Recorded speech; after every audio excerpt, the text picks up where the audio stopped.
The final game we're going to talk about on this episode is Luxor. Designed by Rüdiger Dorn, the artist is Dennis Lohausen, and it's published by Queen Games.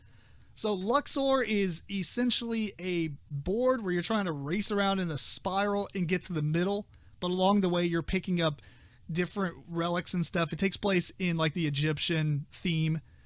And basically you have some guys that start off at the beginning. You're going to move these on these different tiles. It spirals around until it gets to the burial chamber in the middle.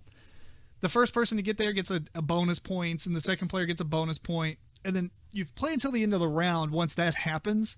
But then everybody else who gets to the middle is also, it's worth points to be on spaces closer to the center. So what you do on your turn, you're going to have 5 cards in your hand. These are cards that have numbers on it, and that's how many spaces you're going to get to move a meeple. But you can't change the orientation of these cards because you can only play the one on the far left and the one on the far right. Once you played a card, you move a meeple that many spaces, and then you perform the action of that space. Most of the time, nothing happens. Sometimes if you have enough meeples on a treasure, they'll either take 1, 2, or 3 meeples. You'll claim that treasure. That tile will now come into your possession. You get victory points right then, but it also is used for set collection at the end of the game. And then at the end of your turn, you're going to draw a new card. That card's going to go in the middle of your hand because once you play a card, you're going to have 4 cards left. Now it goes in the direct middle, and it pushes the other cards out, obviously. So as you play cards, they're going to filter from the middle to one of the ends on the left or right, and it's just going to happen throughout the game over and over. What you're trying to do, like I said, is collect victory points throughout the game and also get victory points for the in-game scoring. There are spaces that will allow you to collect the treasures. You get victory points then. There are spaces that allow you to draw new cards instead of drawing from the basic deck. There is a 1 eyeball, 2 eyeball, 3 eyeball kind of deck, and they're kind of better and better. These movement cards aren't extraordinary. They're like, the basic cards are like move 1, back or forward, or move 2 or move 3. I think there might be a 4 and a 5, maybe only 1 or 2 copies of those. And there are other cards that allow you to, like, in the other decks, they'll allow you to move a meeple and reduce the cost of taking that tile by 1 dude. There's also cards that allow you to move like all your guys 1 space. You still only get to pick 1 of the spaces that they all land on to actually do. There's some of them that allow you to move all 2. There's a bunch of not a whole lot of them, but some will allow you to roll a die, and it'll be a randomized number. The basic cards is pretty much just the die. So you roll a die, and you don't even know how far you're going to move, but you get to choose the meeple who actually gets affected by it after you know the value. The cards that you can get that are better might have like 1 dash dice. And it means that once you roll the die, now you can move, say you roll a 4, now you can move a meeple 1 to 4 spaces. Kind of deal. So it's not a very complicated game. It's more of a gateway. But as you move characters and get closer and closer, you're going to cross over other spaces that will unlock more of your meeples, like up to 3 of them, and you want to keep moving them into. They come at the beginning of the staircase, at the very entrance to the whole thing. And at the end of the game, once at least 2 meeples have entered the burial chamber, you play till the end of the round, then you score. You're going to get points like there's some scarabs off to the side that some spots will give you that have like a random value on it. You draw those at random. You will get keys. Keys are required to get into the burial chamber, but they're worth 1 point each. None of the cards are worth anything. Actually, once you spend those for your movement, they go into the common discard pile, and then they get filtered back into the draw deck. So even though you got to pick that card first, you may not get it back once you draw because everybody's drawing from the same deck. You get points for how far your meeples are closer to the center. Every space has a value, and it goes up, from 0 all the way to 13, which is the final space. There aren't 13 spaces, though. They're literally 30 or 40 or something like that. And there's some other points. You get sets, like there's only 3 treasure types, so every treasure set that you have, you get points based on how many actual sets you have, and that's pretty much the game. Yeah. What'd you think about this one, Matt? I really enjoyed this. We talked about it. I can't remember if it was on the podcast or if we were just talking about it casually, but upon first look, I was kind of like, what in the world is going on here? And I think you even said that at Lexicon you kind of had the same feeling. But yeah, man, you play this. It's a pretty neat concept with your hand management because you play the card on the far left or right. That also kind of eliminates, if you have AP problems, this game is probably pretty good for you because you can pretty much take them 2 cards and you might have 2, 3 Meeples out there. If you do it with each one, you kind of pick which one you might think benefit from, you could benefit the most from. So it's not terrible on how many decisions there are to make. It has some set collection, which I like, based on the different relics and everything you get, involving how many Meeples and everything you get. You get some wild cards. It's got a little bit of everything. Got some roll and move, some classic roll and move if you want to play a card to do that. Yeah, man, it's a good mixture of stuff. I'm not thrilled about the presentation. I think the artwork and maybe just the overall look of the game could have been a little bit better looking, but I mean, it is whatever. It didn't take away from the gameplay at all. So I mean, overall, yeah, I'll probably might even pick this one up. So yeah, I think honestly, this is a fantastic gateway game. Yeah, and it might have solved the roll and move issue. Like, I can see this being implemented in a lot of other games. If a game had a roll and move mechanism, take it out, put this in, bam. The one to whatever you roll your dice to. Well, even just that, or like just the die. I mean, what I'm saying is roll and move is literally roll a die, or usually roll 2 dice and add it together. Mm-hmm. This, you eliminate that, but I'm not saying like make everything dice rolling. Yeah. Even if you just play a card and move 3 spaces, if you have enough of them with the roll the die to determine the value, mm-hmm. this could literally replace a roll and move game's movement mechanism with something that's actually more modern.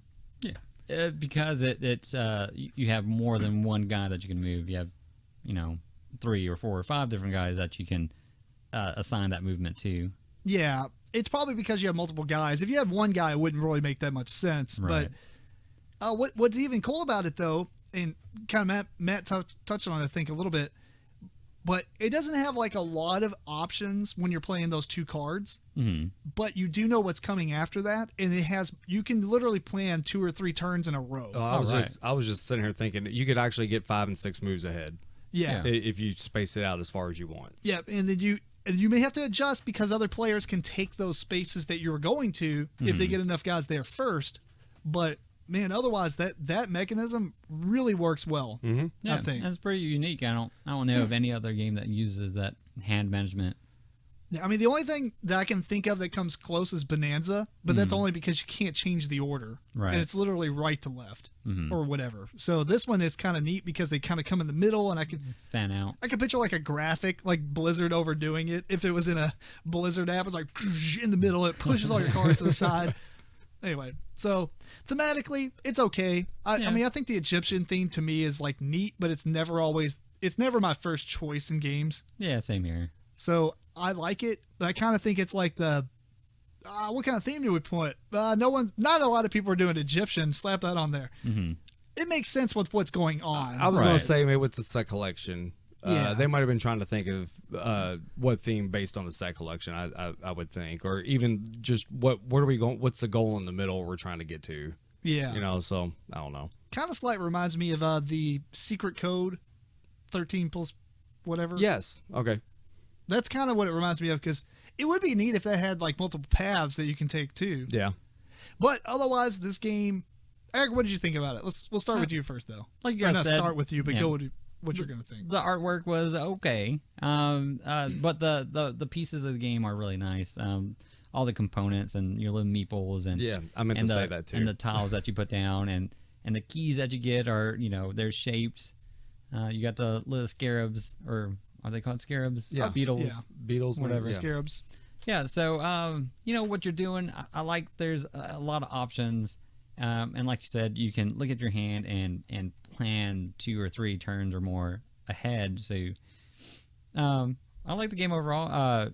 I think if it gets pushed out there enough and gets enough backing, that it might be a really popular gateway game.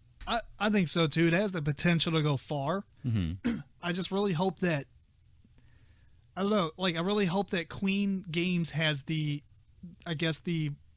social standing with people enough to make this come out and shine. Right. Because I mean, I think Queen has a lot of games that are really good, but I feel like sometimes they fly under the radar for no reason. Mm-hmm. And I think that this one needs to actually be pushed out there and allow people to see it, because it Right. is phenomenal for a gateway game. Yeah. And it's not it's like the Ticket to Ride style gateway game where maybe not that much strategy in depth or whatever in that aspect, but Ticket to Ride, even though I've played it a bunch, it's not like a game where I'm like, oh, that was a good gateway game, but now I've moved on. Right. Yeah. This can be. It is a good game where gamers and non-gamers can sit down and play, and both strategize and play together, and both of them have a good time. Yeah, especially because it has some unique mechanisms going on with the hand management and stuff. There is kind of two things about the game, though. Where I have to play it a few more times. One, the tunnels, I think, can be incredibly lucky for one player or two players. Yeah, I can see that. Yeah, tunnel, it's just random. Yeah, a tunnel will pop out. It doesn't do anything, but the next tunnel that pops out means the one before it will send you to, like, whenever you land on a tunnel, it's going to send you to the next tunnel. And if that happens to where the tunnels are really far apart, at the end of the game, you can literally move all your guys and get tons of points just from doing that. I think you could, 10 points probably on the way ours was set? Yeah, well, even moving from the entrance up like maybe not 4 or that 5 many, spaces, well, they moved on to a 5-pointer. Okay. And so, like, you move 3 guys, it's 15 points. That's pretty hefty. And it's not that wasn't hard to do either. That's random, so it's not going to happen every game. But I mean, it is kind of a concern because one player could have stayed back and collect all the earlier stuff, and then a tunnel just frees them up to be like, bam. So it's a strategy, but it's a gamble. It is a gamble, yeah. So that's probably what maybe puts it on the scale, is like you're gambling pretty hard to stay back that far. Right. So the other thing though is the last space. This is probably not as big as what I'm going to make it out to be. The last space is 13 points. The space before it that doesn't require a key is 11 points. So you get 1 point. You need 1 key to move in. You get 1 point for spending that action. That doesn't make any sense because, like, why would you need to do that? I feel like you shouldn't need to require to spend a key once the first two people go in. That would be a 2-point increase for one space. Or the first one that goes in gets an extra 5 points. The first person goes in gets 5, and then the second player gets, I think, 3. But then everybody else who goes into the center doesn't get anything. Right. They just get that extra point. But or 2 points. I'm pretty sure you still have to spend a key. Now, obviously, we have a German release of the game, and I have printed rules from Queen. They gave us the copy of the game. And so, like, I'm assuming these rules are pretty much final. Right. They looked pretty well done anyway. So I don't see that changing, but that's just a really small nitpick. It has absolutely, if it stays in the game, whatever. It's not that big of a deal. It's just, it didn't seem like a value to me to spend a key. No, you probably want to do a different action anyway. There's no point in being third in. There isn't, but I mean, it would be neat to make it still an incentive to get to the center. Because that's kind of the theme of the game anyway, is to get to the center. So making the center a little bit more valuable even after the first two players. The first two, but what I'm saying is, like, even if it's a couple points more valuable, it still would have been cool to see a little bit more people fight for the center, even after the first two go in. So maybe, like, even if it was like 15.